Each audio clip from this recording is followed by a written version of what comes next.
VHS Beyond is the 7th film of the VHS film series. They are a series of anthology horror films. Now, I'm kind of an OG fan. I rented the first one from Black Dog Video, in fact, and I skipped the third one. I'll probably get down to it eventually, but this one is the special one because it is only sci-fi horror. That's the theme of this one. The other ones have had different themes.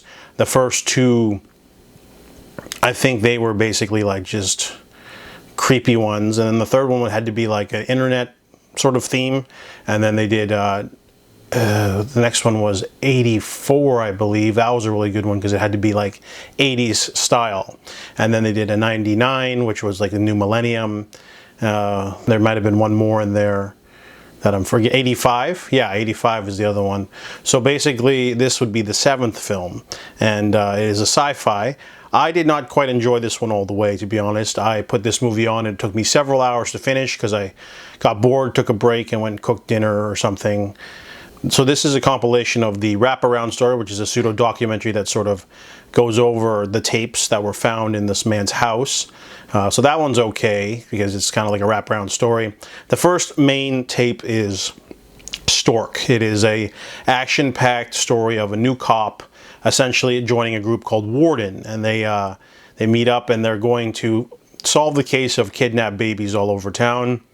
They end up in this house, shooting up alien zombies, sort of, and finding the big sinister threat that's been kidnapping all the babies. And this is a nice homage to something like Night of the Creeps, but I honestly felt like it was too much action. Like, it didn't feel scary.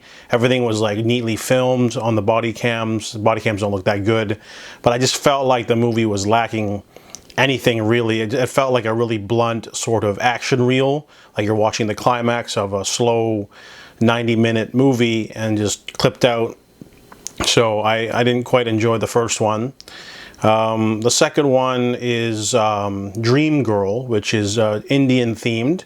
So we're following a paparazzo who's trying to get more dirt on Tara. She is a very famous recent pop star who's in music videos and things like that, an actress. And the one paparazzo finds out what she really is.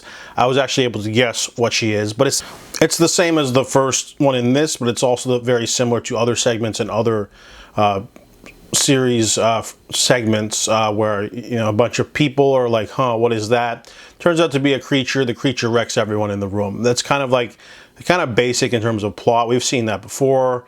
I'm pretty sure that was the one in the first or second one that was like that, as a witch or something, or a werewolf, or a succubus. It's the same thing with a different skin.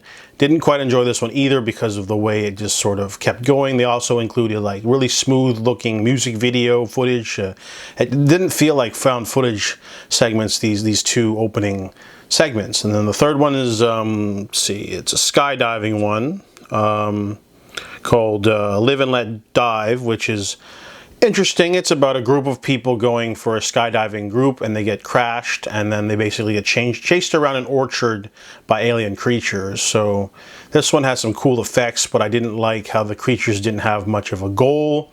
And there's some good gore effects and stuff, but this one was too a little bit on the blunt side. I felt like something out of Signs.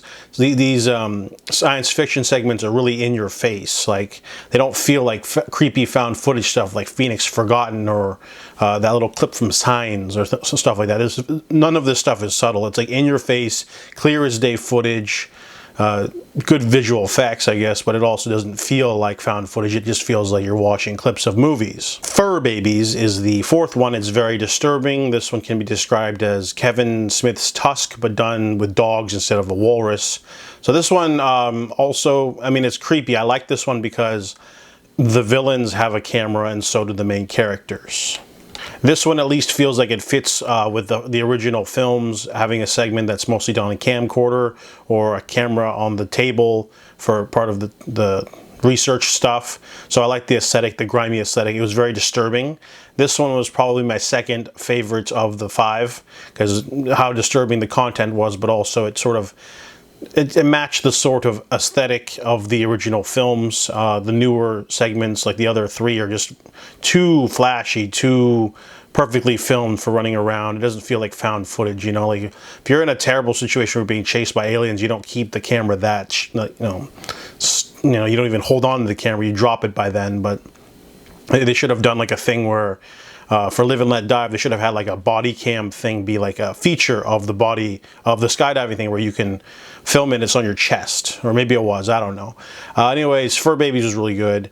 The last one is Stowaway, which is my favorite of the 5. This one's directed by Kate Siegel and written by her husband, Mike Flanagan. This one is really good because it's about a woman. She's basically just filming herself in a solo documentary looking for something, and she finds a ship and she climbs into it and ends up getting messed up because of it. So I really like the cool world building of the alien. This one felt really good. Even the fictional characters watching the tapes like this one the best. So obviously this one had the most effort and most aesthetic put into it. It wasn't overly creepy. You could barely tell some stuff happening. You know, the different cuts could be just her, you know, her doing it herself in the film. Other segments of this anthology have like perfectly cut things. It felt a little bit too clean. Doesn't feel like found footage for the first 3 or so. The Fur Babies in this one are really good. So because of the weak entries of the first 3, it ruins the pacing for starters for me.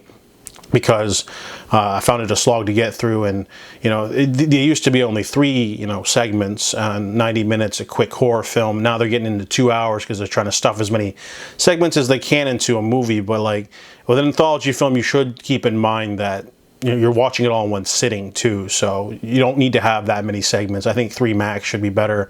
That way you can make them longer, you can make them more interesting, because these felt a little bit rushed. So VHS Beyond is probably my least favorite out of all of the entries, and I gave it a 3 out of 10.